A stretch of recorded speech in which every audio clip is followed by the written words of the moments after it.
Everyone knows that I am the substitute for the sweetheart of the Prince of Beiliang. To make the prince smile, I can wear his sweetheart's favorite dance costume and dance until my feet are covered with blisters. You could also take the assassin's knife in order to avoid getting hurt. The prince said to me, "On the bed, she is quite interesting." My subjects mocked me. "How shameless you are to climb to the position of crown princess." I remained quiet as always, because the prince is also a stand-in. 1.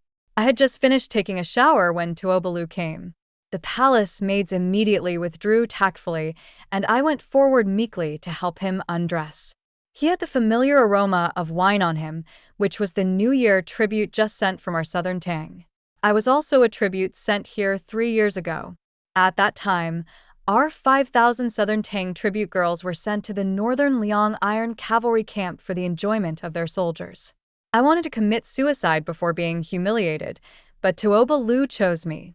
He was dressed in iron armor, with pigtails tied on his temples and a high ponytail, and was very handsome. Although he is as young as me, he is more murderous than anyone else around him. He lifted my chin with the whip, and the rough whip rubbed my chin so hard that it hurt. "Mine," he said.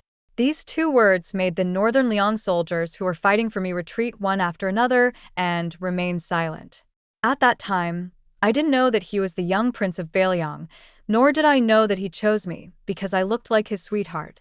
But I had a hunch that he could get me out of this sea of suffering. That night in the military tent, I tried clumsily to please him. He covered my eyes and asked me to call him Alu. 2.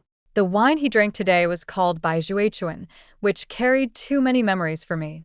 I couldn't help but get close to him. He didn't say much and carried me to the bed. Today I heard from the palace people that his sweetheart, who was far away at the border, had given birth to twins, a boy and a girl.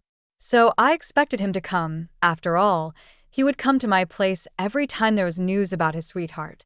Treat me as that woman, sees me in every way, and miss me in every way. When he woke up the next day, he was given a bowl of contraceptive pills and a house arrest order. The tribute girls who came with me always felt sorry for me after seeing the bruises on my body. "Yunyang, you have suffered." They felt sorry for me being treated like this, and even more sorry for me being that woman's substitute. I told them I was not bitter, but they didn't believe it.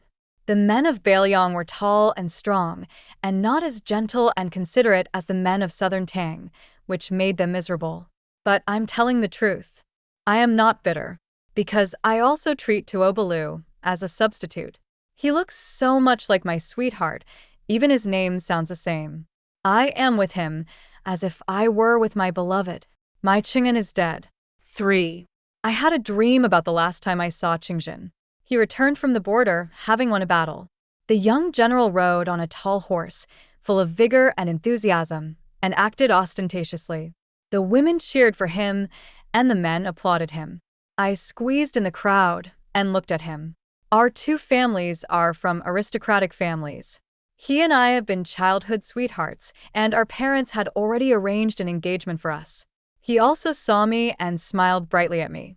He climbed over the wall to see me at night and brought me wolf fangs from Beiliang. He held me in his arms and said, "Wan Shu, when my father and brother and I take back Yenzhou, we will get married." He also said that he met a young man from Beiliang who looked similar to him at the border and was as ferocious as a wolf. The wolf's fang was torn off the boy during the fight. He hung the wolf tooth around my neck, and then we drank Baijuechuan together. He talked about the scenery of the north, and I talked about the customs of the south. The aroma of the wine is like a spring day, warm and crisp. Finally, he kissed me. Like a dragonfly skimming the water, it makes our hearts beat fast. After that night, he was hanged on the city wall of southern Tang for treason. I wonder if anyone has buried his body now. 4. When I woke up, my face was covered with tears. Tuobalu is still by my side. It seems that he was deeply hurt this time. In the past, he always got up early to attend court and never stayed like this. I traced his eyebrows and eyelashes with my hands. When he was asleep, he looked more like Qing Xiao, quiet and a little childish. He had a shallow scar on his chin, but Chengong didn't have one. My Chengtian is very skilled and no one can hurt him. Tuoba Lu's eyelashes moved, but he still didn't wake up, his brows were furrowed, and I don't know what kind of heavy dream he had. Your Highness, it's time to get up. I called him softly. Now that the Emperor of Northern Liang is bedridden, most of the affairs of Northern Liang have been handed over to Tuoba Lu, who has to handle state affairs. I didn't dare keep him for long. The ministers in the court had long been dissatisfied with me, a tribute girl from the southern Tang dynasty. They thought I had evil intentions and wanted to find a reason to kill me at any time. I couldn't give them any handle. I must not die now. Tuoba Lu slowly opened his eyes. He looked at me, and his eyes gradually became cold. I am not his sweetheart. I am just a lowly tribute girl from southern Tang. Fortunately, he didn't lose his temper, unlike when I first entered his palace, when he could throw me off the bed without mercy. While I was helping him get dressed, the palace maid brought him contraceptive soup as usual. But he poured the medicine into the flower pot. I was a little surprised. I guess he probably wanted me to have a child too, so that it would be like his sweetheart was giving birth to a child for him. But I'm not sure. I haven't been able to guess what he's thinking in these 3 years. But in the next half-month, he either came to my place or asked me to go to his bedroom, and he didn't even allow me to take contraceptive pills, which confirmed my guess. But before I could get pregnant, his sweetheart came back. 5. His sweetheart is Feng Yuer, who was recently recalled from exile. Feng Yuer's husband died of illness, leaving them an orphan and a widow. Her husband is Tuoba Lu's elder brother, the former crown prince of Northern Liang. He was deposed and exiled to the border after angering the Northern Liang emperor. If that incident had not happened, she would be the crown princess now and the queen in the future. But as fate would have it, she now has nothing. It would have been difficult for me to see her given my status, but the queen summoned me, so I had to go. The queen also asked me to wear a red dance costume, which was Feng Yuer's favorite. So I was dressed in red and Feng Yuer was dressed in white, and we appeared at the palace banquet together. This was the first time I met her, and we did have some similarities. But it was easy for us to tell them apart. She was from Beiliang and was taller than me. I was from southern Tang and had a softer face than hers. When Tuoba Lu saw me dressed like this, the coldness in his eyes condensed into several knives stabbing at me. Miss Song, please dance to liven up the atmosphere. The queen issued an order. Although I am a concubine, I am also a member of the harem. Dancing in front of foreign officials is a humiliation to me. The queen is Tuoba Lu's biological mother. She used to be a low-ranking imperial concubine. She once asked the Feng family to marry Feng Yuer for Tuoba Lu, but the Feng family turned around and married Feng Yuer to the former crown prince. The queen's meaning at this moment was very clear. She wanted to humiliate Feng Yuer by humiliating me. After all, I looked similar to her. Feng Yuer's face was pale, and her body was shaking. The queen urged me to dance, and just as I was about to wave my sleeves, Tuoba Lu shouted at me, "Back off." The ministers had disliked me for a long time, and when they saw me being yelled at by Tuoba Lu, their eyes were full of mockery. After the sound, Feng Yuer fainted on the ground. Tuoba Lu picked her up from the ground regardless of everything, and walked out with big strides. 6. I was confined by Tuoba Lu. For half a month, Tuoba Lu didn't come to me again. The palace servants were also not happy with me. They gave me rotten food and mocked and scolded me. Here, as in the southern Tang dynasty, people flatter the powerful and look down on the weak. 2 tribute girls from southern Tang came to see me secretly. They told me that Feng Yuer had been living in Tuoba Lu's palace since she fainted, and Tuoba Lu might want to make her the crown princess. Beiliang really doesn't know etiquette. In our southern Tang, if a brother-in-law marries his sister-in-law, he will be laughed at. What can you do, Yunyang? If Feng Yuer becomes the crown princess, she will definitely not let you go. Yes, there is no room for 2 tigers in one mountain. I smiled. What kind of tiger am I? I am just a substitute that can be discarded at any time. I can't let myself be abandoned. The tribute girls abandoned by the powerful people in Northern Liang had only one ending, which was to become military prostitutes. I don't want to go back to that place. There was once a tribute girl I knew who died there, her anus ruptured. I have seen her body, her thin white limbs broken, like willow branches with only the skin left. At night, I climbed over the wall to Tuobalu's bedroom. I learned this skill from Chengtian. I've asked around. Feng Yuer was taken care of by him here for several days and just returned to the Feng family yesterday. With a thud, I fell off the wall and the imperial guards surrounded me. When Tuobalu saw me, his brows knitted together. "Why are you climbing the wall?" I rubbed my leg that was hurt from the fall and whispered, I miss your highness. I am not lying. I want to see him. I want to see him so badly. I couldn't help myself after all, so I hugged him and called him softly. Ah. 7. As expected, Tuobalu pushed me away and went back to his room. Send her back. I hugged his waist tightly from behind. Your Highness, please don't chase me away.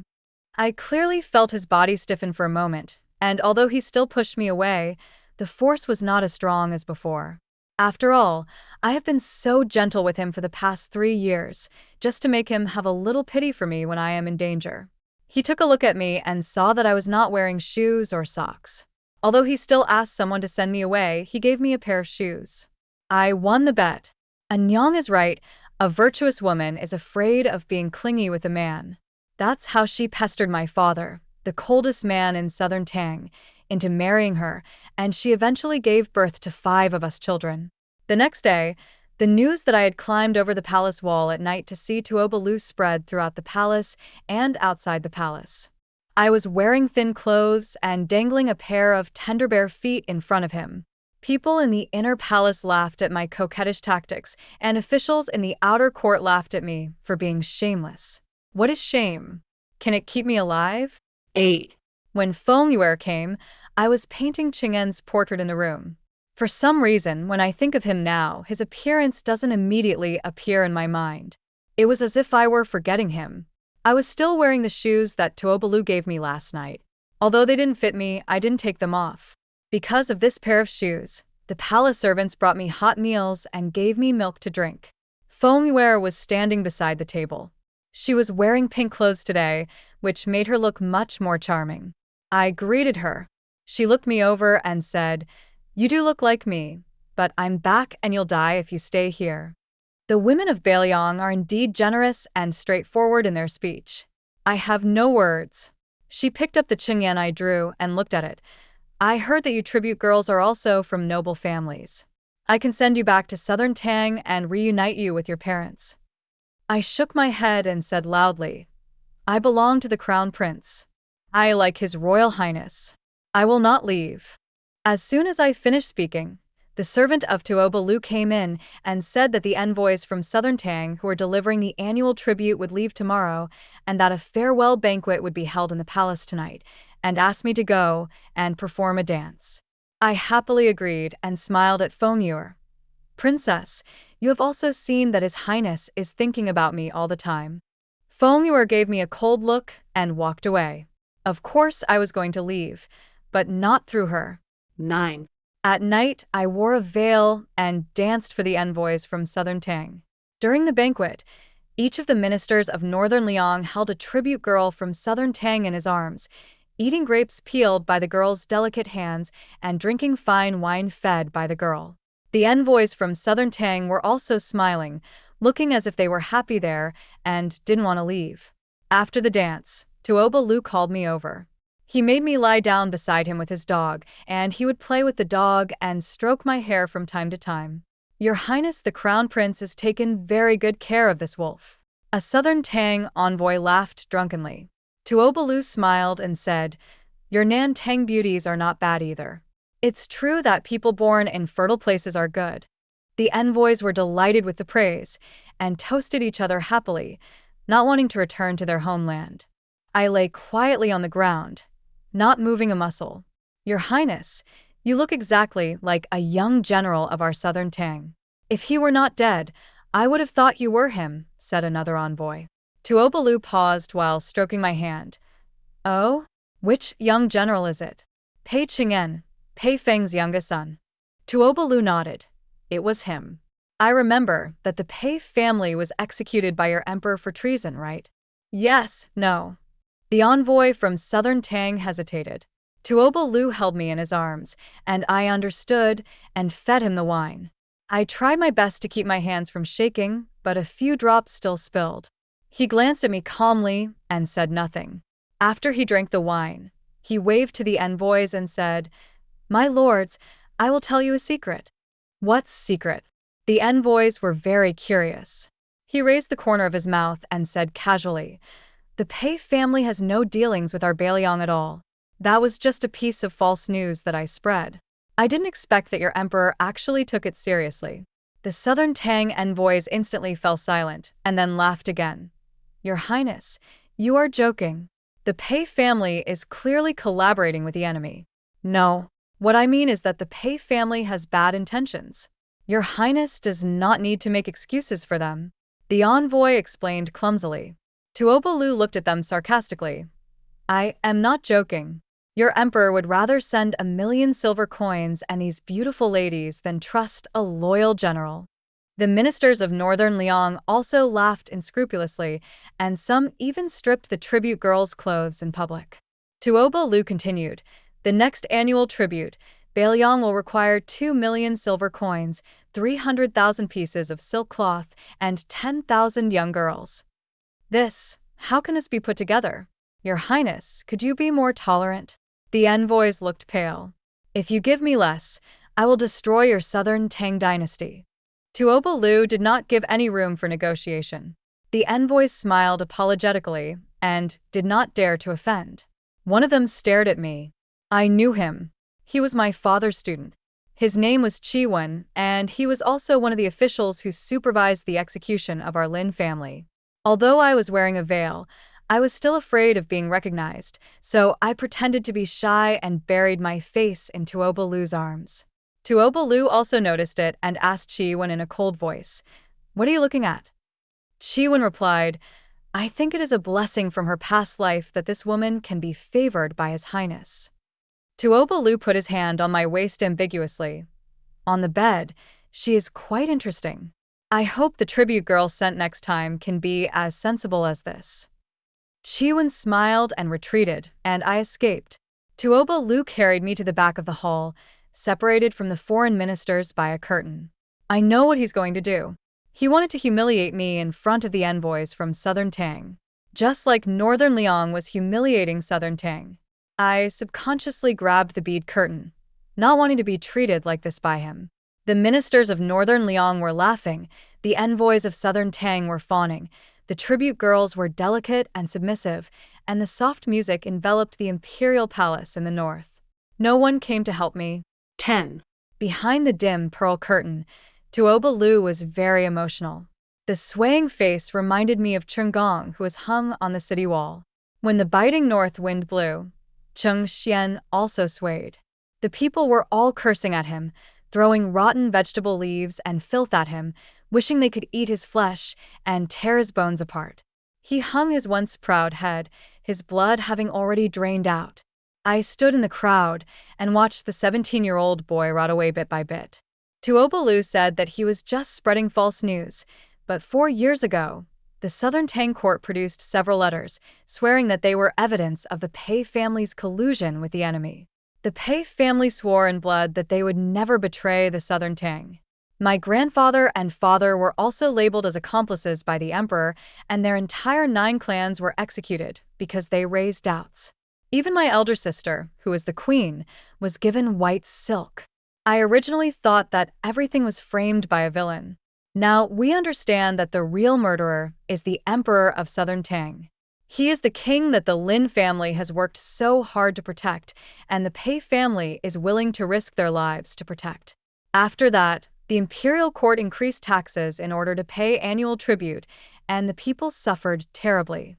Beiliang wants 5,000 young girls, and 5,000 families of Southern Tang are separated from each other by life and death. And I was drugged by a matchmaker and sold to a family, becoming a tribute girl in place of their daughter Yunyang. We, 5,000 weak women, were sent here by Southern Tang. At that time, The imperial court said that they would gather their strength and recover the vast territory that was taken away by northern Liang.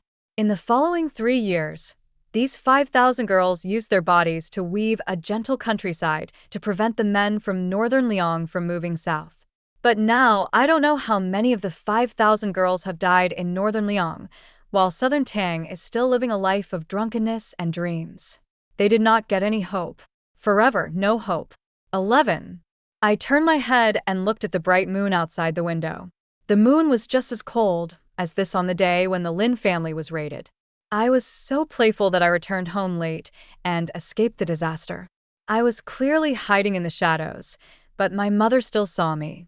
She shook her head at me, signaling me not to go out. I rushed to find Chengtian. I thought he could save my parents, but their general's mansion was already a river of blood. The last time I saw my elder sister, her body was illuminated pale by the moon. The villains who sent her to the mass grave desecrated her body. They said she was the queen, and even if she was a corpse, since they had owned her, it was like being an emperor. The daughters of our Lin family all ended up like this. I want to go home, get revenge, and be with your family. What are you looking at? Tuobalu pinched my face and forced me to look at him. He is weird too. He used to cover my eyes when he was making love with me, but recently, he always makes me look at him. His sweetheart has returned, so there is no need for him to keep me. But I am still by his side now, and I think it is just as he said, I have some fun in bed, which Feng Yuer probably cannot compare to. I covered the scar on his chin with my fingers and replied, looking at the moon. One last time, look at the moon. 12. The next day, Feng Yuer came again, and the palace maids were all trying to please her. Princess, you don't know that yesterday, in front of the southern Tang envoy, Song Yu Nu lay at the prince's feet along with his dog. The prince also said that she was well fed by Nan Tang and knows how to serve others. Isn't this just like calling Nan Tang a prostitute? The southern Tang envoys are still laughing. They are indeed lowly creatures. They spoke loudly, afraid that I couldn't hear them. Feng Yuer was standing outside the yard looking at me. I was swinging myself, so high on the swing that I was about to fly over the wall. She will soon be the crown princess. In southern Tang, it would be criticized if a brother-in-law married his sister-in-law. But in Beiliang, the people are tough. Not to mention a brother-in-law marrying his sister-in-law, even if the father dies, the son can still inherit his father's woman. I'll ask you again, are you going to leave or wait to die here? Feng Yuer asked me. The look in her eyes disgusted me. But it was clearly she who didn't want to Obalu back then. If it were me, I would blame myself for betting on the wrong horse and would not vent my anger on others. Is there no third way? I asked her. Yes. She said, would you like to go to the Beiliang military camp? With your ability to charm people, you might be able to live a long time. 13. Feng Yuer failed to send me to the Beiliang military camp, because before that I ran away. On the second day after the envoys from southern Tang left, the emperor of northern Liang was critically ill, and my chance came. I left with the jade token for leaving the city that I stole from Tuobalu, and the money I had saved over the past 3 years. But I did not chase the southern Tang team. Instead, I went to Xianluo Kingdom, which was adjacent to northern Liang, and planned to return to southern Tang by sea. For the past 3 years, I have been planning to escape back. The annual tribute is paid every 3 years. I originally planned to hide in the annual tribute team and return to southern Tang. But the moment I saw Qi Wen, I changed my mind instantly. There was a good chance he would recognize me, and I couldn't take that risk. I decided to return to southern Tang via the Xianluo Kingdom that Chengtian had described to me. Chengtian said that Xianluo is close to the sea, connecting to all 9 provinces, and it is only a dozen days boat ride away from Tianheng city of southern Tang. This is probably a dead end, but I have no choice. When I left, Tuobalu and all the powerful officials of northern Liang were waiting in front of the emperor. The palace maids were also in a panic, and no one noticed me. I changed into the clothes of a palace maid, changed my makeup, and walked out of the palace holding the jade token stolen from Tuobalu. On this road out of the palace, where I have been hesitating for 3 years, I moved forward calmly. The guard stopped me. carefully checked my jade token, and then let me out of the palace. I breathed a sigh of relief and quickly left the city. I know that at this time there will be ginseng pickers going to Xianluo to pick ginseng, and I can follow them. Not long after leaving the city, the death knell suddenly rang, and the emperor of Northern Liang passed away. I looked back and saw dark clouds rolling over the imperial palace, just like the imperial court of Northern Liang. God really helps me. Even if they wanted to capture me, a tribute girl from southern Tang, I'm afraid they would have no time to do so. What's more, I am as lowly as an ant, and they will not waste their energy on an ant. I followed the ginseng collecting team on the road to Xianluo. The journey was full of wind, rain, mud, wild beasts, and bandits. I was in danger several times, but fortunately I survived. I think it is my parents, sister, and Chengtian who are blessing me to go back and reunite with them. After a month of traveling and stopping, I finally arrived at the coastal port of Xianluo Kingdom and boarded the ship to Jinling. This was my first time on a merchant ship like this, and I couldn't stop vomiting even though I never get seasick. I think it's because we are at sea. 14. Half a month later, I finally set foot on the land of southern Tang. At the busy dock, I leaned against a small tree and vomited violently. A kind woman gave me some green plums to smell, saying that they could relieve seasickness. But I don't know how I managed to eat the green plum. It's very sour, but it makes me feel a lot better. My body had reached its limit, so I had to find an inn in Tianheng to rest for a day. While eating, people in the inn were discussing the affairs of Beiliang. They said that after the death of the previous emperor of Northern Liang, Crown Prince Tuoba Lu ascended the throne after a bloody battle, and Feng Yuer was made queen. I listened to it all quietly. During these 3 years, Tuoba Lu was my Chengnom, and I was his Feng Yuer, and we each got what we needed. Now, everything is finally in place. We will never see each other again in this life. When I was about to go back to my room to rest, I heard them say, "Have you heard that the first thing the new emperor of Northern Liang did after ascending the throne was to execute our envoys who brought the annual tribute?"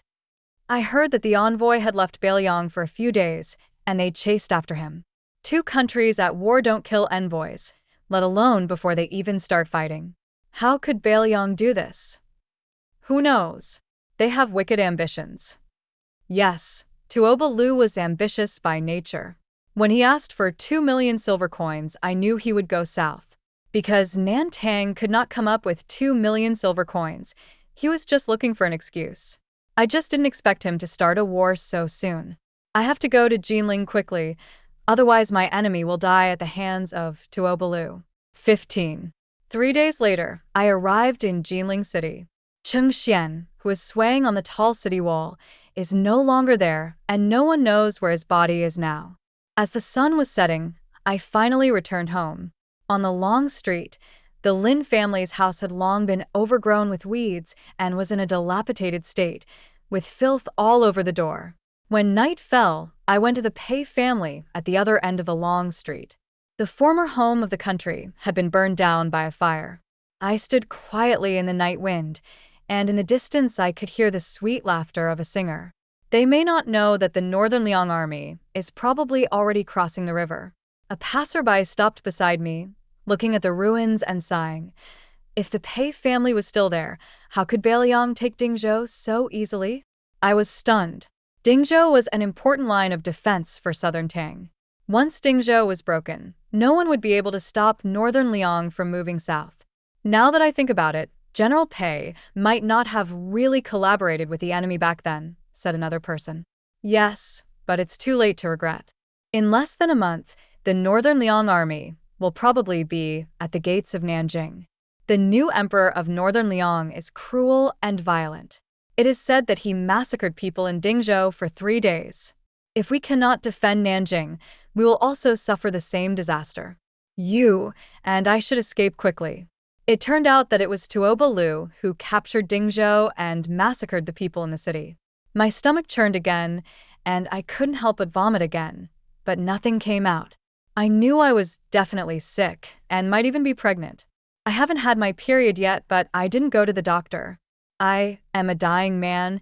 These things are no longer important to me, so why should I add to my worries? I found out where the bodies of the Pei and Lin families went. They were finally thrown into a mass grave. Now their bones have been mixed with the dust, and it is impossible to tell who is who. I bought paper money and went to the mass grave to pay my respects. I had a lot to say to them, but in the end, I couldn't say anything. Because my life has been all about Tuobalu for the past 3 years, and they won't like to hear that. Finally, I told them to wait for me, and I would come to them soon. In the next half-month, I used the remaining money to bribe the eunuch in charge of purchasing dancers in the palace, and went to meet the man my eldest sister once loved the most, Emperor Zhou Yuani of southern Tang. Then kill him. But I didn't expect that Tuobalu was already waiting for me in the palace of southern Tang. 16. The second day after I entered the palace, I met Tuobalu. The northern Liang army marched southwards with unstoppable force, leaving rivers of blood and the ground littered with dead bodies of starving people. Zhou Yuani, however, was still enjoying the peace and prosperity. He was tired of what was happening in the palace and was looking for something new outside the palace. I have sharpened the hairpin to an extremely sharp point, and I have practiced piercing a man's throat hundreds and thousands of times. I didn't know that at this time Zhou Yuani had already surrendered to northern Liang in order to save his life, and also welcomed Tuobalu into the palace. When entering the hall to perform the dance, Zhou Yuani was chasing dancers all over the place. My attention was all on Zhou Yuani, and I didn't see Tuobalu. I was playing and flirting with Zhou Yuani. Perhaps it's because I've changed a lot in these 3 years that Zhou Yuani didn't even recognize me as his wife's sister. Zhou Yuani held me in his arms and praised me for my soft waist and fragrant body, calling me a beauty on earth. I giggled, pulled out the hairpin on my head, and stabbed Zhou Yuani's neck with all my strength. But someone grabbed my arm, and I was pushed to the ground. Just a little bit, and I could kill Zhou Yuani. But I failed. I roared and struggled unwillingly, and I crawled desperately towards Zhou Yuani. Even if I have to bite or gnaw, I will tear off a piece of his flesh. Then I saw Tuobalu. He was sitting in the north seat. His eyes were cold, suppressed, and violent. The person I thought I would never see again suddenly appeared before me. He is such a big man, how come I didn't see him? Someone jumped out happily. It was Chi-1 who was supposed to be dead. Your Majesty, she really came. I did not lie to you. She is Pei Cheng's fiancé. She and Pei Cheng's childhood sweethearts. She is with you because… Chi-Wen's voice stopped abruptly as Tuobalu pierced his heart with a sword. Zhou Yuani stepped back in fear, and the dancers screamed and ran away in all directions. Tuobalu walked up to me with a sword in hand and lifted my chin with the tip of the sword. So your name is not Song Yunyang. The blood on the sword made me want to vomit, but I held back my anger. Yes, my name is not Song Yuanyang. My last name is Lin, and my name is Lin Wanshu. Lin Wanshu. He leaned down and put his thin lips next to my ear. So when we were making love, the Ailu you were talking about was Pei Qinghong? I replied, yes, kill me. I failed in my assassination attempt on Zhou Yuani, and the consequences will definitely be more than just being cut into pieces. Tuobalu kills people cleanly and efficiently. I hope he can give me a quick death. But Chi-Wen's blood was too fishy, and I vomited it out before I could bear it before he chopped off my head. In the midst of pain, I heard him say, death is a blessing for you. Go back to where you came from. 17. I was sent to the Beiliang military camp outside Jinling City. To Tuobalu, I am indeed from here. Compared with the time 3 years ago when the Beiliang soldiers fought over it, they seemed quiet this time. They looked at me from a distance and no one touched me. I was thrown into a room covered with straw and squeezed together with the women from southern Tang. But I was the only one who was gagged and had my hands and feet tied, so I couldn't even commit suicide. As night fell, the girls were pulled out. Struggling, beating, and crying could be heard from all directions. When daybreak came, they were sent back, covered in wounds. Who are you? Why don't you have to serve them? A woman asked me. I don't know why either. Maybe my dying appearance now makes them lose their appetite, or maybe they are still afraid of Tuobalu. Maybe when they find out that Tuoba Lu really left me here to fend for myself, they will flock here again. Just like my older sister. Even though she was a corpse, she was not spared after death because she was the emperor's woman. Sure enough, after a military revelry, someone broke in. At that time, all the women in the room had been taken away early, and I was also in a trance due to hunger strike. The man came in the middle of the night, reeking of alcohol. The night was so dark that he blended into the darkness, and I couldn't see his face clearly. I thought I was a worthless person and would not be afraid of being bullied. I would just treat it as a dog bite. But when he tore off my clothes and put his cold lips on my neck, I was still afraid. I can't go to see Chengtian like this. But how can I make him stop? I'm pregnant with your majesty's child. You will hurt me and the child if you do this, I said tremblingly, the gag making my words unclear. I don't know if it's useful. People in Beiliang don't seem to care about the offspring born to lowly people, even if the offspring are of royal blood. Just like Tuoba Lu, his mother was a palace maid. Therefore, he did not receive the treatment that a prince deserved after he was born. He and his mother lived a hard life in the palace, and he joined the army when he was 10 years old. He fought like an ordinary soldier and received no preferential treatment. He was even targeted because he was an unpopular prince. His mother told me that he shed all his blood for Beiliang just to get a glance from his father. The man showed no intention of stopping and even put his hand on my lower abdomen, as if to confirm whether I was really pregnant. He wore gloves made of cowhide, rough and cold, like snakes. Maybe I'm too thin, or maybe I'm not pregnant at all. My belly is still as flat as before. He felt that I had deceived him, and I felt like he was going to bite my neck off. I started crying, feeling the despair of being trapped in darkness and unable to escape. Tears flowed down my cheeks and onto the man's face. He paused, and although his breath was still against my neck, he did not continue. I didn't dare to move, and prayed tremblingly that he would leave soon. I don't know how long it was before he finally let me go and slowly walked out. Only after his footsteps had gone far away did I dare to breathe slowly. Because of the emotions just now, my lower abdomen ached slightly. In the second half of the night, I started to have a fever. Sometimes I saw my father and mother, and sometimes I saw Chengtian. They stood on the other side of the river and smiled at me warmly. I ran towards them crying, just a little bit away from touching them. But someone behind me was holding my hand tightly, and he was holding it so tightly that I couldn't get free no matter how hard I struggled. I was eventually dragged back into this world of pain. I continued my hunger strike, but they would force me to eat. Tuoba Lu did not send anyone over. Perhaps the man did not tell anyone that night. Or maybe Tuoba Lu heard it, but didn't care. But sometimes that man comes. He stood in the darkness, not coming close to me, as if just looking at me. I pretended to be asleep and didn't open my eyes until he left. 18. I live in a daze. The military doctor said that I was indeed pregnant, and the baby was more than 3 months old. Counting the dates, it was the time she got pregnant behind the pearl curtain. That night, I thought it was the last time I would see the moon over Beiliang, but I didn't expect that it was just the beginning. I also heard some news that northern Liang established its capital in Nanjing and southern Tang was destroyed. Zhou Yuani was conferred the title of Gongjing Marquis, and Tuoba Lu awarded him our Lin family's house as a marquisate. Tuoba Lu knows how to kill people and destroy their hearts. He knows exactly what I hate the most, yet he still tortures me like this. When my child was 4 months old, I left the Beiliang military camp. It was an imperial decree issued by Tuoba Lu's mother.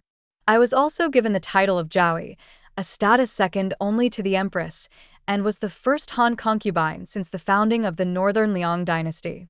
Beiliang also told the world that I was the daughter of the Lin family and that I would enjoy endless wealth and glory.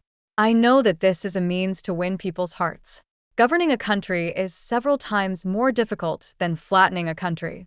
But this also confirmed that the Pei and Lin families were in collusion with the enemy. Otherwise, how could a weak woman like me travel thousands of miles to Beiliang and become Tuoba Lu's favorite concubine and the #1 Han concubine in the world? On the day I received the imperial edict of enthronement, I ran outside for all my life. The palace servants held me tightly, but I clung to the door frame tightly. My nails were breaking, but I didn't feel any pain. I kowtowed and begged for mercy in the direction of the palace where Tuoba Elvi lived. "Your Majesty, please don't do this to me. Please, I was wrong. I was wrong. I won't do it again. You can ask me to do whatever you want. Don't do this to me. Please, please don't do this to me." I begged again and again, but no one answered me. The eunuch who announced the decree forced the imperial edict into my hands. "Lin Jiaoyi, thank you." I knelt on the ground and regretted that I shouldn't have left Tuobalu. If I should have crawled beside him and listened to him obediently, would this be the outcome? 19. Later, too late. "Lin Jiaoyi, you must take good care of yourself and give birth to the baby. This is His Majesty's first child, and you will have more blessings in the future," the Queen Mother said to me kindly. I looked at this woman who was finally able to hold her head high and thought that she probably forgot that this child was bred by the medicine she gave him, and she was afraid that he would not be able to be born. The people who served me were all girls from Tang, and they kept a close eye on me. They said that if anything happened to me, their entire clan would be in trouble. I looked at their frightened and young faces, and it seemed as if I saw my former self. As for me, I can neither live nor die. The days pass one by one. The sun rises and the moon sets. I just feel gloomy. I clearly hated it so much before, but now I don't know where that hatred has gone. Even my father, mother, elder sister, and Chengtian no longer come into my dreams. Sometimes I seem to hear someone calling me, but when I turn around, I only hear the wind blowing through the corridor. I often dream about the man in the dark. I dreamed that he was standing next to me and touching my face with his hands. I tried my best to avoid him and told him not to come over. When I woke up from the dream, there was no one by the bed. Only the tears of fear in my eyes wet my face. I can't leave the Chang'an Palace, and Tuoba Lu has never been here. Feng Yuer did come once, but she just stood outside the hall and looked at me quietly. I wish she could threaten me directly like before, instead of making me guess what she is thinking now. She is the queen and now lives in Huayang Palace, where my eldest sister used to live. I heard that her twins, a boy and a girl, were left in the north and were not brought up with her. "Empress, please come in and sit down." I greeted her while holding my belly. She stepped back step by step, back, until he disappeared behind the palace gate. I wonder if I became uglier after I got pregnant, and that scared her. But the me in the mirror has a round and smooth face and looks 3 times better than before. Why is she scared? 20. On New Year's Eve, I finally got a day of freedom. In addition to hosting a banquet for all officials, Tuoba Lu will also go to Chengtian Tower to celebrate with the people, and I want to go with him. Only in this way can the people of southern Tang see how kind they are to me and paint a picture of a better life. The palace servants started dressing me up early in the morning. My hair was full of pearls and jade, and I wore palace clothes woven with gold and silver threads.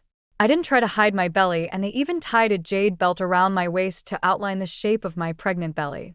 The people of southern Tang will see that I, the daughter of the old dynasty's grand tutor, now have the royal blood of northern Liang.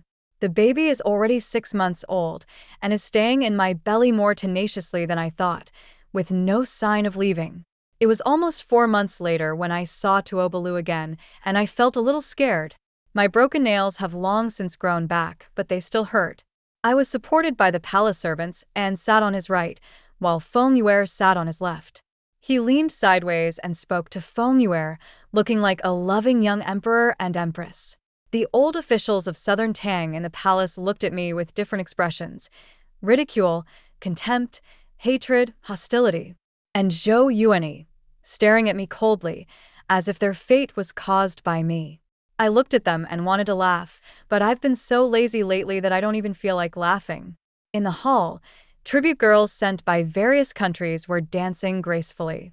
These girls were so charming and beautiful that the court officials could not take their eyes off them. Tuoba Lu also watched with great interest and called a charming tribute girl to serve him. "Where are you from? You dance very well," Tuoba Lu asked her. The girl's eyes were filled with surprise. "Your Majesty, I am from Xianluo." Tuoba Lu nodded. Xian Luo, that's far away. The girl said, Yes, Your Majesty. We came here from the sea, and it took us more than 10 days to travel by boat. If we had used a carriage, it would probably take more than a month or two. A dozen days. Tuobalu said softly, and glanced at me. I think he knows how I returned to Nantang. 21. After dinner, we went to Chengtian Tower, where we could see the entire Jinling city. The streets were bustling with people singing operas and performing acrobatics. People gathered around and cheered, seemingly not caring whether the world was ruled by the Zhou or Tuoba clan. In the past, my elder sister and Zhou Yuani also received subjects here, and Chengong and I would run to the street when they were not paying attention. We watched acrobatics and listened to opera and ate delicious food. My father said that I didn't look like a lady from a wealthy family, and he was so angry that he wanted to punish me. My elder sister always protected me. She said to my father, It is enough for the Lin family to have a daughter from a noble family like me. As for our Wan Shu, just be happy. At this time, there was no elder sister and no Qing Xiao in Chengtian Tower. I turned around and looked at Zhou Yuani. There was a new beauty beside him. He said something to the beauty, which made her laugh so hard that she shook with laughter. This is the man my elder sister loves with all her heart. Did he have nightmares when he lived in our Lin family? I couldn't help but walk towards Zhou Yuani, but the next moment my arm was grabbed by a strong hand. I turned around and looked at the person who was holding me. It was Tuobalu. He was clearly talking to the minister just now. How come he noticed me?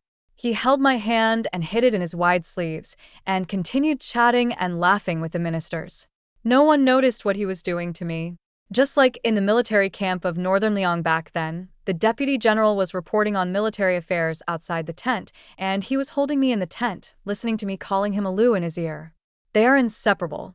He didn't want me to cause trouble here, fearing that I would stab Zhou Yuani again. This is his world. The foundation is not stable, and he cannot afford to make any mistakes. I stood quietly beside him, as obedient as before. As the fireworks bloomed in the dark night, everyone looked up. The gorgeous fireworks lit up half the sky. The moment the fireworks disappeared, assassins rushed in from all directions. The people around were so scared that they hid everywhere, but Tuobalu still stood there. My hand was still in his, and I couldn't feel his nervousness or panic. I realized he was prepared for this. Sure enough, countless Beiliang soldiers appeared like ghosts, and those assassins were killed by their swords before they could get close to us. One of the seriously injured assassins spat a mouthful of blood at me and said, "How dare you greet your enemy? How can you face General Pei in the future?" It turned out to be Qinggong's soldiers. He angrily scolded Tuobalu. "The general sympathized with you, but you framed him to death. Even if you win the world, you are still a mean person with a wolf's heart and a dog's lungs." Tuobalu looked down at him and said, "The best strategy is to attack the enemy's plans, the next best is to attack their alliances, the next best is to attack their troops, and the worst is to attack their cities. How can this be a trap? It was never me who killed him. It was his naivety that killed him." The man's head was immediately chopped off, and blood splattered on my and Tuobalu's clothes. Blood was also flowing down my legs. Before I fell down, I saw Tuobalu's frightened eyes. The hand in the sleeve held my waist tightly, tighter than ever before. His lips opened and closed, but I could no longer hear them. I guessed he was calling me by my old name, Yunyang. 22. I finally saw Qing Xiao again. He climbed over the wall to see me. We hid in the small attic, and he gave me a beautiful wolf's tooth. "Here you go. Wearing it can ward off evil spirits." He solemnly tied the wolf tooth around my neck. "What is this? Where did it come from?" I asked him. Chengtian replied proudly, "Lengia, I met a Beiliang boy in the border town. He looked about 70% similar to me. We had a fight and I tore it off from him, but what?" Chengtian smiled sheepishly. "Even the medicine bag you gave me was snatched away by him." I was so angry that I punched him and said, "How could you let another man snatch the things I gave you? You must take them back next time." He shook his head. "It's impossible to get it back. The man got sick and ate all the medicine in the medicine bag.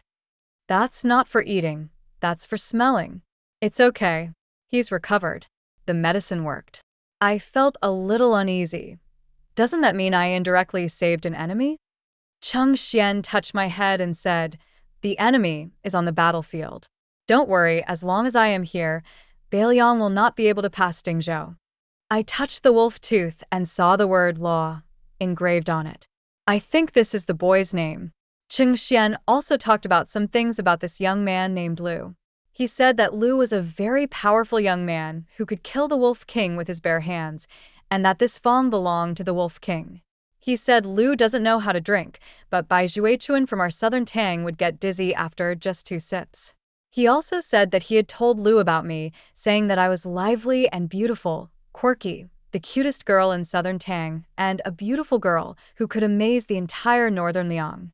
He finally said, "Wan Shu, when my father and brother and I take back the 13 states, we will get married."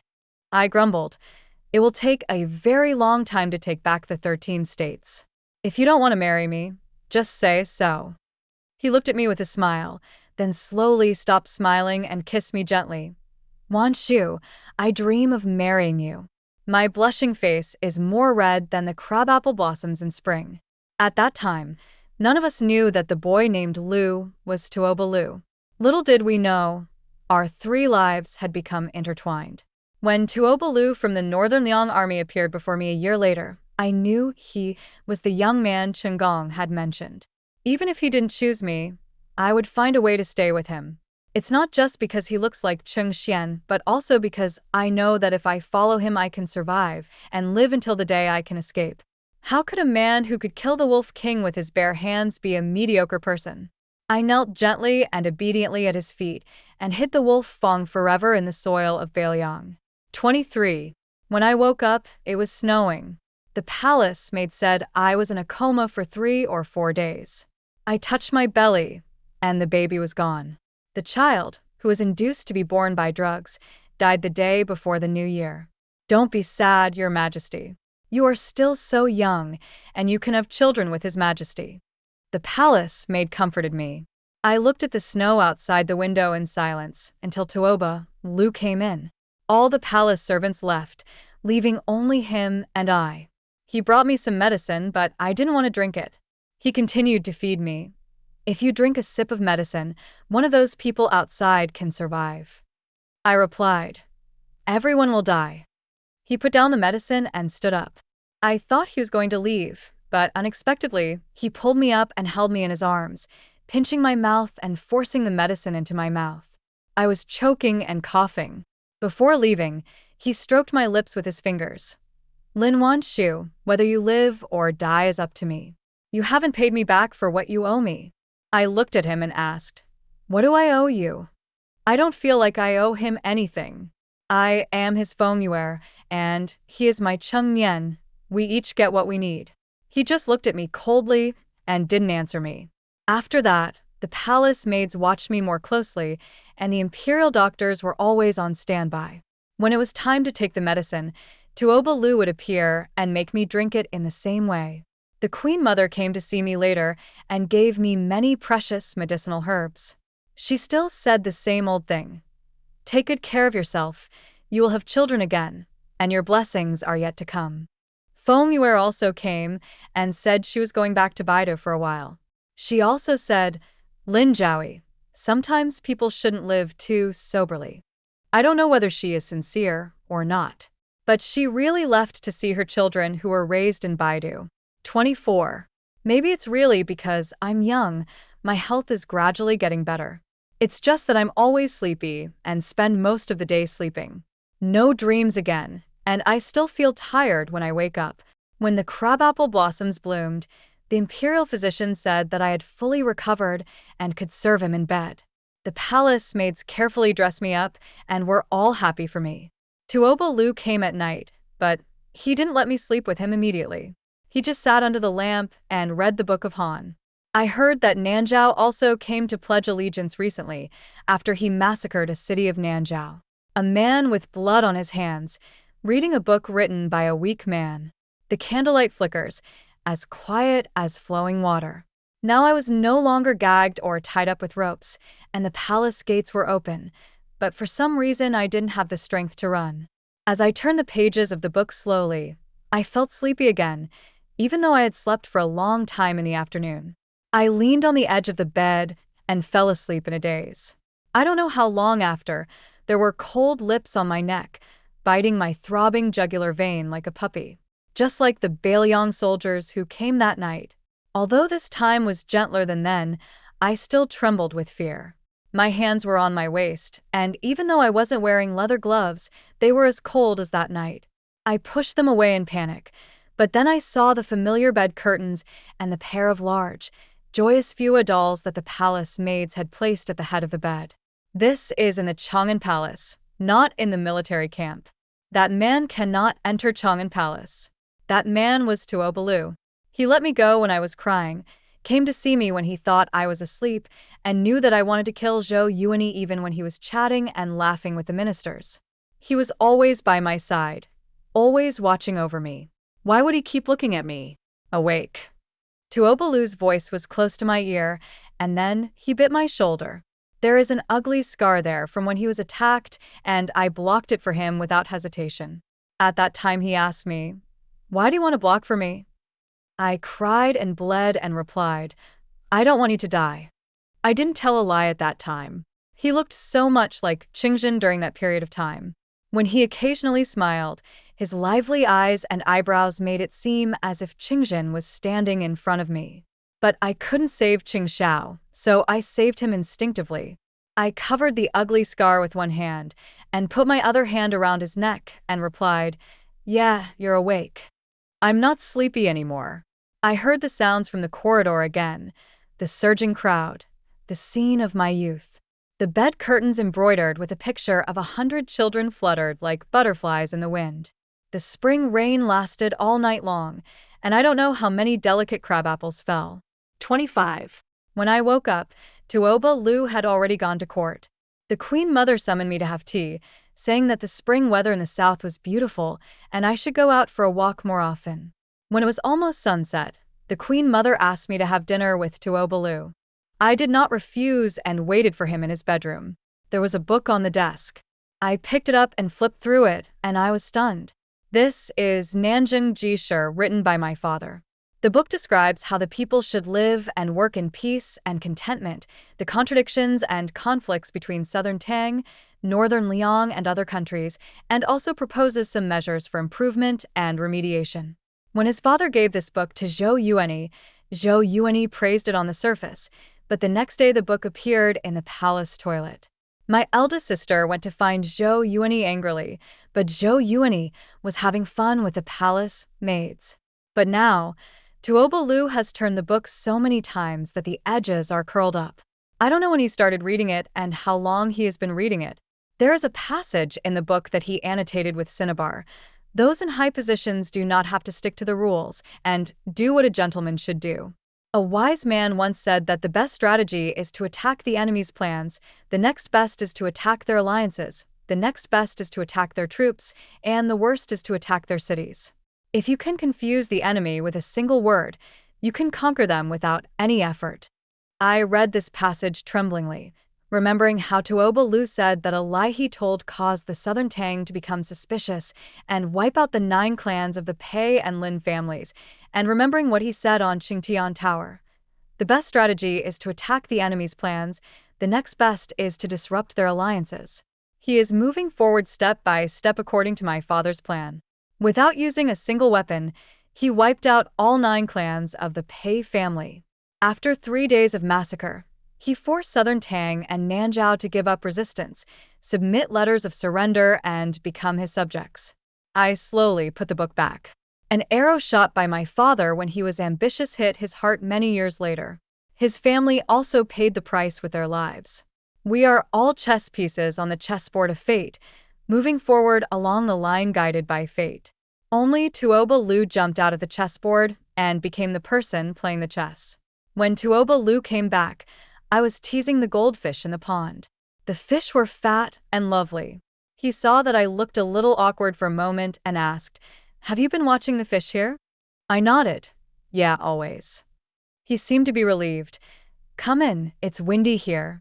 I followed him and walked into the palace that everyone dreams of. I no longer have to kneel on the ground and beg for mercy, and my nails no longer have to break. I should also be the one who plays chess. 26. Tuoba Lu and I have reconciled. The palace servants in Chang'an Palace all breathed a sigh of relief. The officials of the previous dynasty were talking about it and felt that they should send more beautiful women to the palace for Tuoba Lu to prevent a witch like me from monopolizing the emperor. Many court officials sent their daughters to the palace, and Tuoba Lu did not refuse. He arranged them in a magnificent palace and had them come to my Chang'an Palace every night. These ladies from famous families often scolded me. How could such a vixen be raised in such a good family? Associating with the good becomes the evil. Associating with the bad becomes the evil. Don't you know that she used to serve men exclusively? To be able to come out of the Beiliang military camp alive, she must have some skills. I am not angry. I have heard these words many times, and it will not affect what I have now in the slightest. It was Tuoba Lu who pulled out their tongues and allowed those southern Tang women in the military camp who wanted to stay, and those who wanted to return home to go home. The voices criticizing me stopped immediately, and everyone avoided me when they saw me. Only occasionally I hear people who still have their tongues say, "When the queen comes back, we'll see how arrogant she can still be." Unexpectedly, Feng Yuer did not come back, but news came that she had taken the throne of Empress Dowager in Baidu. Her child is also the orthodox bloodline of the northern Liang royal family. The Feng family has always been dissatisfied with Tuoba Lu, so they established the young emperor in the northern capital, intending to take the throne back from Tuoba Lu. Feng Yuer once told me that I didn't need to live so clearly. So what about her now? Is she sober or confused? 27. Tuoba Lu led an army of 100,000 northwards, leaving the queen mother and I in the palace. The ministers in the court advised him not to lead the army in person, but he went anyway. The night before departure, he climbed up Chengtian Tower and looked towards the north for a long time. "What are you looking at, Your Majesty?" I asked him. He said, "So, this is what it feels like." In the past, he was the attacker. This time, he was on the defensive. That night, he almost bit through my neck again and threatened me. "If I come back and you're gone, I'll skin you alive." After he left, the Queen Mother asked me, "Do you think Your Majesty is acting on impulse?" I shook my head. People who play chess are used to thinking carefully, so how could they act on impulse? The Queen Mother stroked my face and said, "Wan Shu, I really like you." Then she began to recall her past to me. She said that she was once a little princess in the tribe, but later the northern Liang dynasty destroyed her family, and she was turned from a princess into a slave. She said Tuoba Lu looked like a kitten when he was born, and was very pitiful. Although he has many brothers and sisters, no one plays with him. Later, Feng Yuer appeared and treated her and her son very well, as warm as the sunshine. Who knew that Feng Yuer treated everyone like this, casting a wide net to catch more fish? The day before Feng Yuer got married, she was still giving Tuoba Lu hope, but the next day she became his sister-in-law. So he went to the border again, where he met a young man from southern Tang. They drank and chatted together, and he listened to the young man talk about the beautiful girls of southern Tang. He also had a medicine capsule. When he was seriously injured, it was the medicine in the capsule that saved his life. The smell of the medicine capsule allowed him to sleep peacefully. He said he envied the young man from southern Tang, envied his kind father, loving son, friendly brothers, and respectful younger brothers, and envied him for having such a good girl. Later, he really met a beautiful girl from southern Tang in the army. The girl looked similar to Feng Yuer, and the fragrance on her body was like the medicine that saved his life. So he monopolized the girl, who was beautiful and well-behaved, and he finally had both sunshine and medicine in his life. But later he found out that the girl also used him as medicine and threw him away after using him. When the Queen Mother said this, she looked at me with a smile and said, "Although Lu has been bullied many times since he was a child, he always fought back one by one. The only thing he can do is that you abandoned him. He chased after the convoy of southern Tang envoys and killed all of them, but he didn't see you. I thought you got separated from the convoy, but you went against the grain and headed for Xianluo. I also smiled and said, "You are joking, Queen Mother."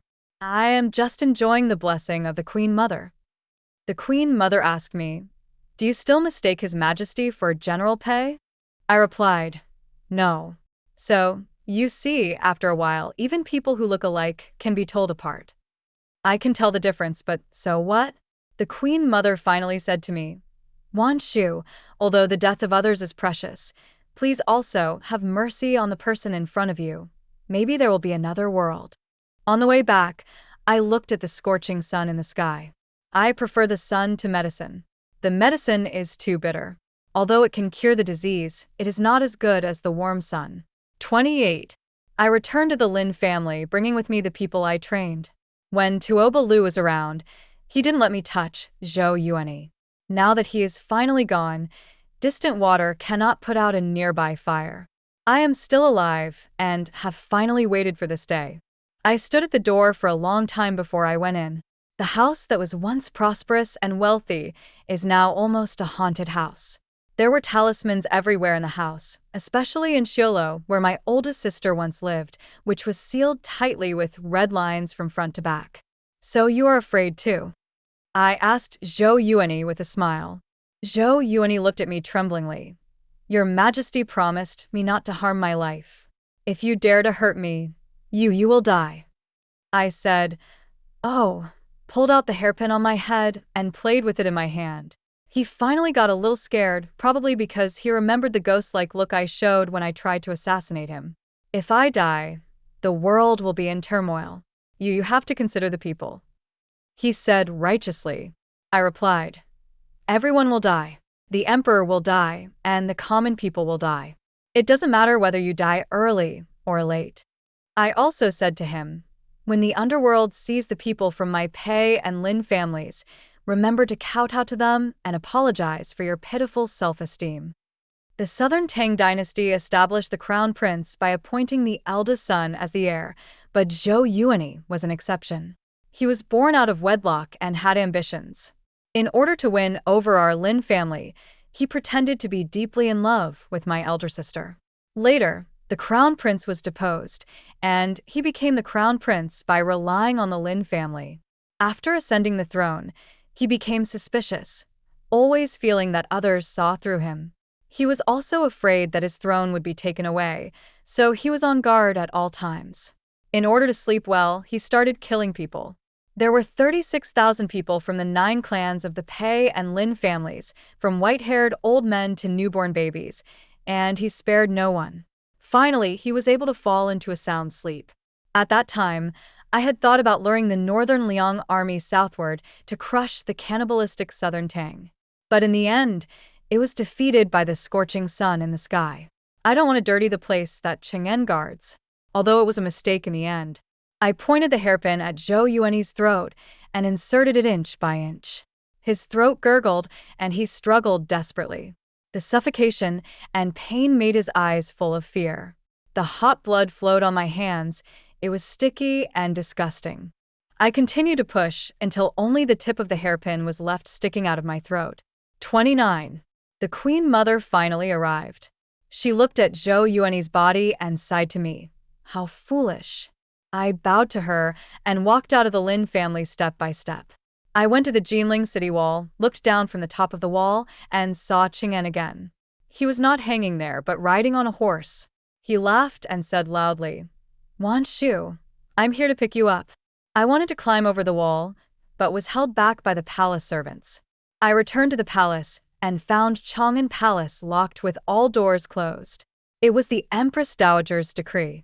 I killed Zhou Yuani, and the Queen Mother had to give an explanation to the old ministers of Southern Tang.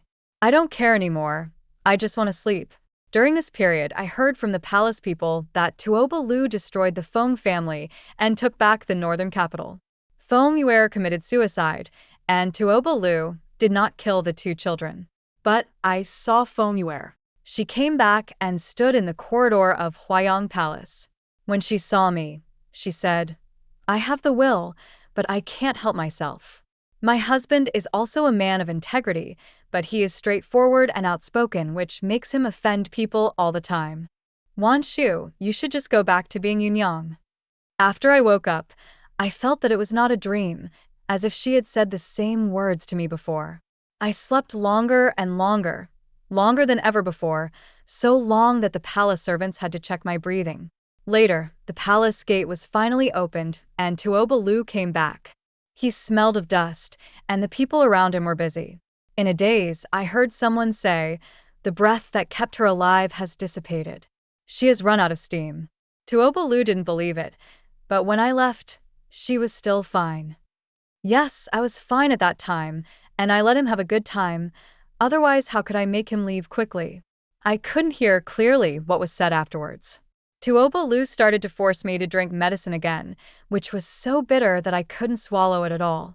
I wanted to tell him to stop drinking because if he continued, I would really be unable to resist and hit him with a hairpin. You are the indirect murderer of my family and Chengong. If I could beat you, I would not let you control me. But I had no strength at all and could only be harmed by him. Later, he couldn't drink the medicine anymore, so he put the medicine in his mouth and fed it to me. I laughed at him in my heart, wondering if he had watched too many love plays from the Southern Tang dynasty and thought this would be useful. Soon he found out that I was right. He couldn't feed it this way. He stopped feeding me the medicine and just bit my lips over and over again. I felt my face all wet, and I thought it was his saliva. Later I found out that they were his tears. Will a person who kills a wolf cry? 30. I don't know how long it took, but the surroundings finally became quiet. I heard some rustling sounds, and when I opened my eyes, I saw Chengtian climbing over the wall and coming in. He was wearing the moon-white brocade robe he wore when he gave me the wolf fang that night, and he showed his white teeth when he smiled. Wan Shu, I don't want wolf fangs, so don't give them to me. I interrupted him hastily. He was stunned for a moment. What, Langya? I'm here to pick you up and go out to play. I was finally happy, as long as it wasn't Langya. I jumped out of bed and followed him. When I passed by the mirror, I saw myself in the mirror about 15 or 16 years old, delicate and pretty, the best girl in Nantang. I took a last look at this good girl, then skipped and jumped over the wall with Chengtian. We were flying in the sky, and his horse was on the wall of Jinling. I followed him and sat on the horse, and the wind blew in our ears. The sound of death knell came from behind, 17 in total. This is to tell the subjects that the queen has passed away. I was anxious. The queen is my elder sister. How could anything happen to her? But when I turned around, I saw my elder sister again. She was playing the piano in the pavilion and seemed to be alive and well. My father and mother were there too, and I jumped off my horse and galloped towards them. I missed them so much. There was just a voice coming from the air, calling me Yunyang over and over again. That was the name I used before, and I had forgotten it myself. How come this person still remembers it? He called out so sadly that I couldn't help but look back. I saw a young man riding on a wolf, with pigtails on his temples, tied up in a high ponytail, and a scar on his chin. He held out his hand to me, his eyes cautious. Yunyang, let's go home. After thinking about it, I decided to tell him that Yunyang was the daughter of the family that bought me, and my name was Lin Wanshu. But he still stubbornly called me Yunyang. I told him not to call me Yunyang anymore because the days of being Yunyang were really hard. The contraceptive medicine was painful, being locked up in a palm-sized yard was painful, and being forced to have sex with him in front of so many people was also painful. And I am a girl from Southern Tang who loves sweets. I cover my ears, turned around and threw myself into my father and mother's arms. They hugged me lovingly. Their arms are so warm, and I am still that happy Wanshu. Just like this, always be a good girl loved by your parents. Tuoba LV Extra. 1. When Tuoba Lu rushed back, Yunyang was sleeping. Although the former officials of the Southern Tang dynasty outside had submitted hundreds of memorials to have her executed by slow slicing, she was still dreaming peacefully. He was a little angry, but not that angry. She had been with him since she was 16, when he was almost 19. During the 5 years, we saw each other almost every day, and we were rarely apart. He was used to her docility, and she had disobeyed him only twice. Although both times made him angry and almost unable to resolve the situation, he didn't want to blame her when he saw her. Because she was so lively, he liked her secretly. He sat beside her, but didn't wake her up. The palace maid beside him stammered and told him fearfully that she had been in a coma longer than the time she had slept after the miscarriage and was only awake for 1 or 2 hours every day. The imperial physician in the palace said that she had been holding on for all these years on one breath. Now that revenge has been taken and the knot in his heart has been resolved, his anger has dissipated and he has collapsed. The oil is running out and the lamp is running out. Only a few days are left. He didn't believe it. Before he left, she was still so sweet and kept calling him Tuobalu in his ear. It's only been less than 3 or 4 months. How come it's already running out of energy? He was furious and asked the imperial physician to use the best medicine. She couldn't drink the medicine, so he forced it into her mouth. When she couldn't get it down, he put it in his mouth and fed it to her. She had fed him the same way when he was seriously ill in the army. She was crying softly while feeding him. "Please don't die. If you die, who will I hold on to?" So he opened his eyes while she was crying, and she immediately stopped crying and pretended nothing had happened. He liked her crying. Her voice was as soft as sugar, and she became more obedient. It didn't matter to him how he treated her. But now, even medicine-containing foods cannot be fed into the body. He asked all the palace people to leave, leaving only the 2 of them. He told her that Feng Yuer had committed suicide, although he did not intend to kill her. She was the light of his childhood. When he was almost starving to death, she gave him steamed buns and also called a doctor for his mother. She was very kind to him, but Feng Yuer still committed suicide. She said that she thought she loved power, but later she found out that she had fallen in love with her elder brother, the man who is upright but not good at speaking. But there's no going back. He also said that he was still sad after Feng Yuer's death, but it was no longer a romantic relationship. He has been feeling uneasy lately, always dreaming about her, dreaming that she was going to follow Pei Chengtian. So he rode back as fast as he could. I didn't expect the dream to be true. He held her in his arms and called her Yunyang softly. Although he knew her name was Lin Wanshu, he still liked to call her Yunyang, because Yunyang belongs to him completely. 2. He also told her that he was in the Beiliang military camp at that time, and he was too stupid to guess that she was the most beautiful girl in southern Tang mentioned by Pei Chengtian. She was so beautiful that the muddy military camp was filled with color because of her presence. Although her clothes were ragged, after washing she smelled a pleasant medicinal scent. But at that time he thought that all women from southern Tang had this smell. He had never touched other women from southern Tang, so he never knew that it was unique to her. He could sleep peacefully when she was by his side. Although she knew that sometimes she would hold the wooden hairpin and gesture at his throat, she didn't dare to move when he moved. Later he returned to the capital of northern Liang and became the crown prince. He thought about keeping her in the military camp. After all, she was just a little tribute girl. But her repeated calling of Alu made him both cruel and soft-hearted. In the end, he took her with him. He thought that since he was using her as a substitute, he might as well keep her. After all, apart from having some similarities in appearance to Feng Yuer, she was also able to please him. She was delicate and soft, and looked pretty even when she cried. He thought he would live with her like this forever. In those dark years, it was she who accompanied him through one turn after another. No matter how far he goes, he will always remember that there is a girl waiting for him. Finally, someone was waiting for him, but later, she escaped. In fact, he also regretted humiliating her like that night. But he thought that she was always obedient and submissive, so nothing would happen. He caught up with a team of southern Tang envoys, but didn't find her. He thought they were protecting her, so he attacked them one by one. When they killed the man named Chiwen said that he remembered who she was.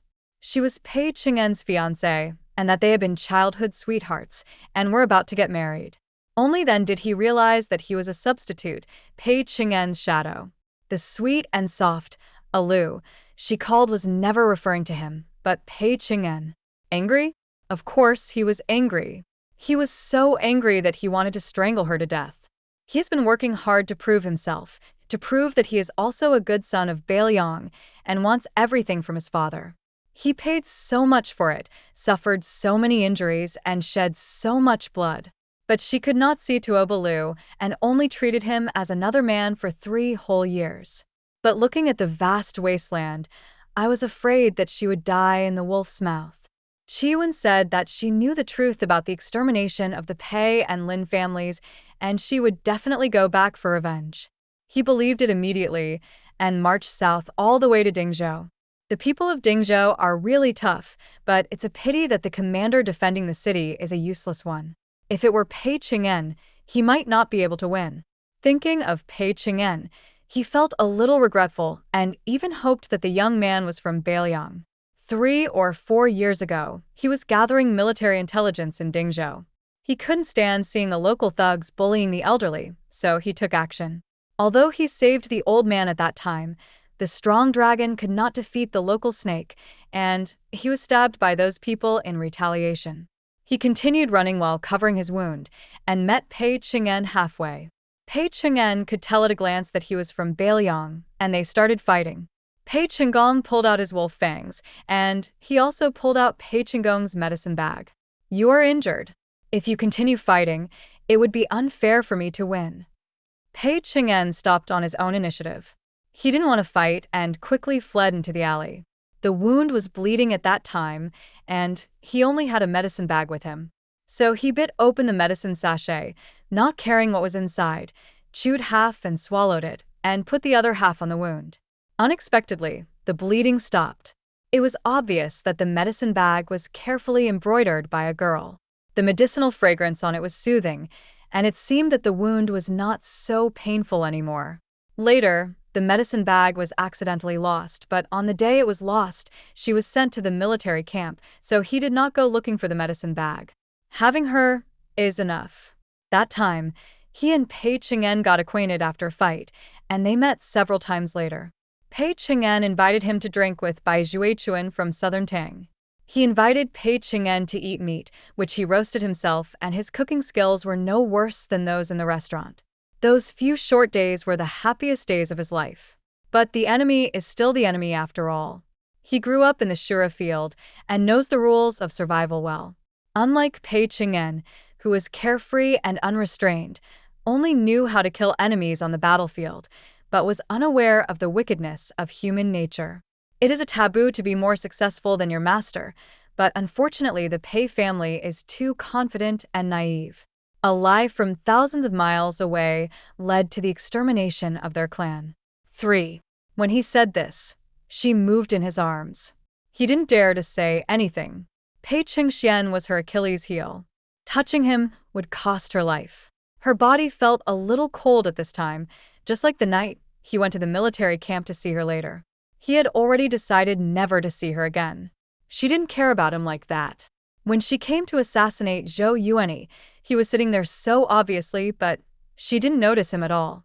At first he thought she was pretending not to see, but later he realized that she really didn't see it.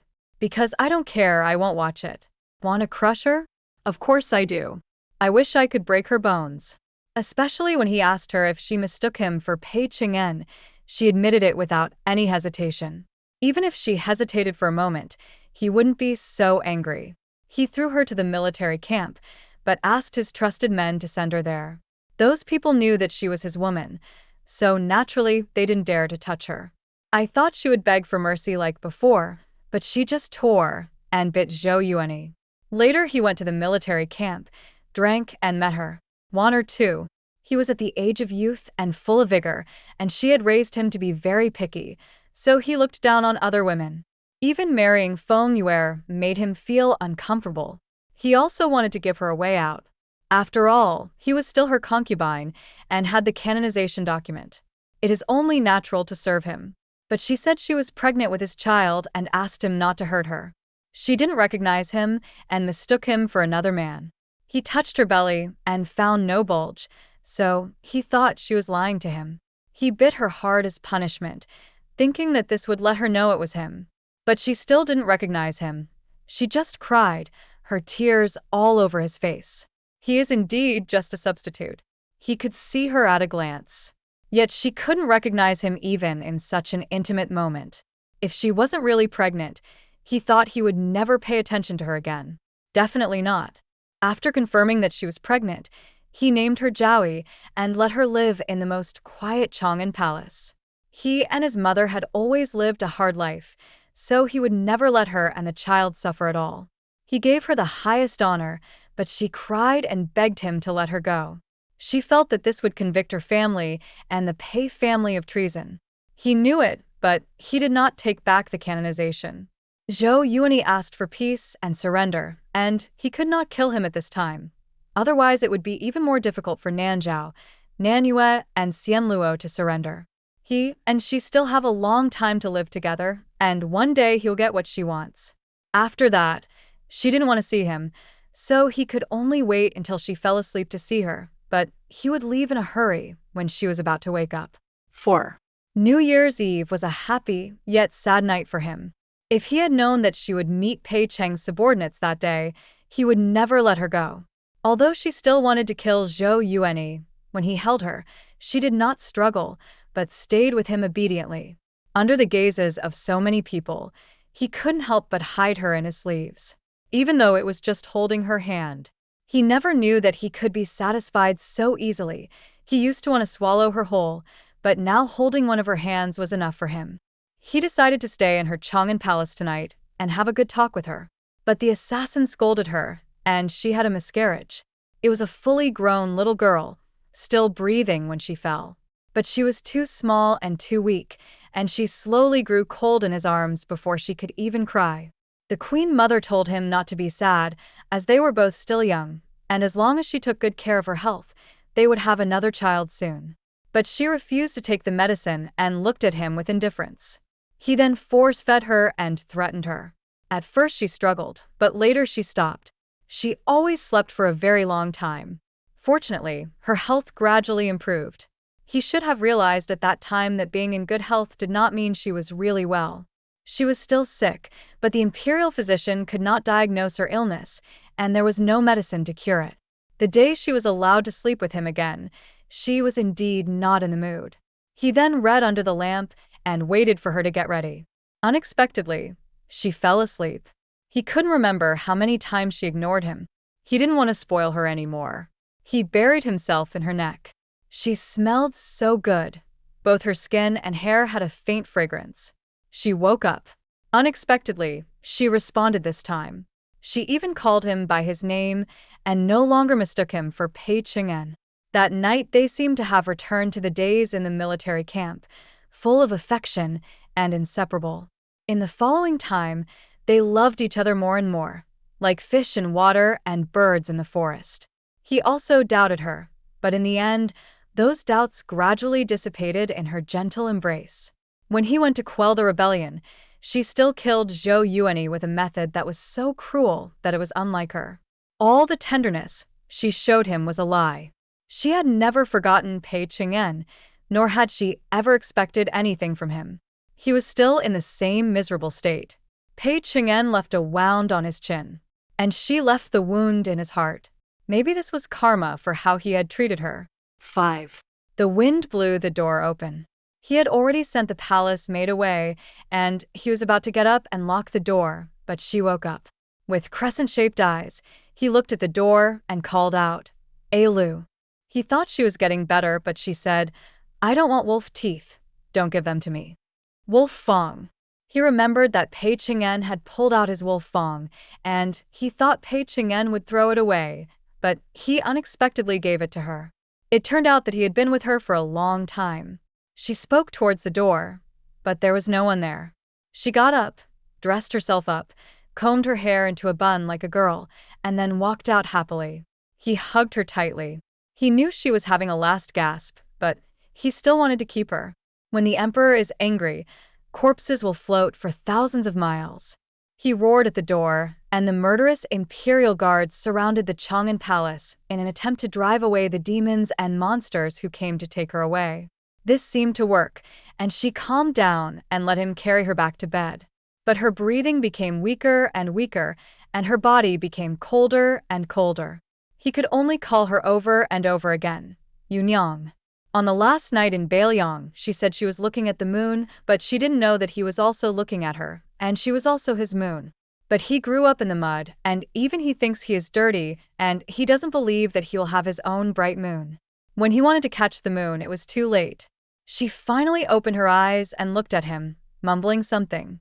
He couldn't hear clearly, so he put his ear to her lips and finally heard her say, "I don't like bitter food, I like sweet food." After this sentence, there was no more breath. With a smile on her lips, she wondered who gave her honey. From the palace people's perspective, there are many beautiful women in the palace, but there is only one that His Majesty likes the most. Her name is Shimei, and she is from Nanzhao.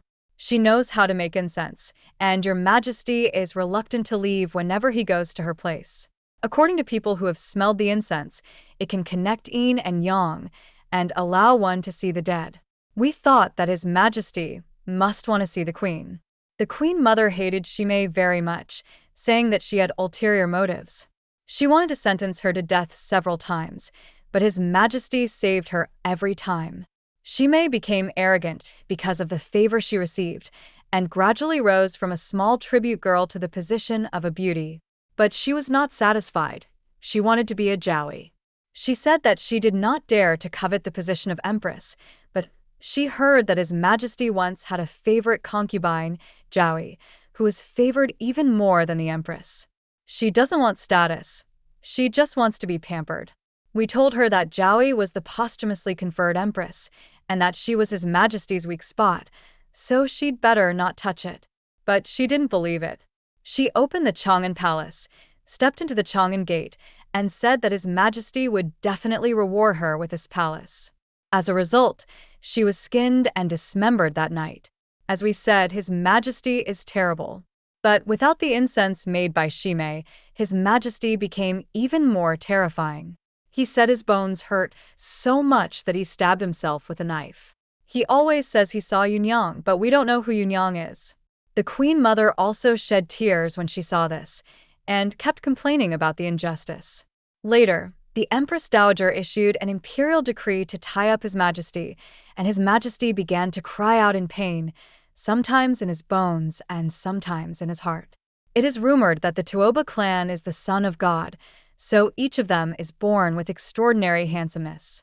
Your Majesty is the same, beautiful as a mountain spirit. But without the fragrance, he became as terrifying as a devil. Later, he finally came to his senses, issued an imperial edict to bring back his brother's children, and made the girl the crown princess. The Queen Mother said, "Your Majesty, you are confused. Why let a woman be the emperor?" It took His Majesty a long time to say, "Yes, it was your son who was confused," and then he made the boy the crown prince and gave the girl the best fiefdom in the whole of Beiliang. She will live a life of wealth, prosperity, peace, and prosperity. But we think that His Majesty might really want that girl to inherit the throne. His Majesty has never had children of his own. Rumor has it that he once had a daughter, but she died in his arms. He must miss his daughter so much that he would give the whole world to someone who looks like her without hesitation. Not long after the crown prince was appointed, His Majesty fell ill again. This time he was no longer crazy, but just slept quietly. We have been taking care of him, and the imperial physician said that he is running out of energy and won't have much time left. One night, the wind suddenly blew, and we hurried to close the door. His Majesty sat up from the bed, put on his clothes, shoes, and socks, and held a handful of candy tightly in his hand. He said to the empty door, "Yunyang, let's have something sweet this time." He stood there for a long time until the aunt in charge felt something was wrong and went forward to check, only to find that the emperor had passed away. He was 32 years old this year. He ascended the throne at the age of 22 and reigned for 10 years. He expanded the territory, killed countless people, massacred cities like slaughtering animals, and was able to stop children from crying at night. However, he also unified the various countries, developed water conservancy projects, exempted taxes, strictly prohibited slavery, and allowed both men and women to go to school. He also went to pay homage in person to clear the grievances of the former ministers of the southern Tang dynasty. We can't tell whether he was a good emperor or a bad emperor. We only know that we are 20 years old this year, and according to the rules set by His Majesty, we can receive a generous monthly salary, go home to get married, and serve our parents.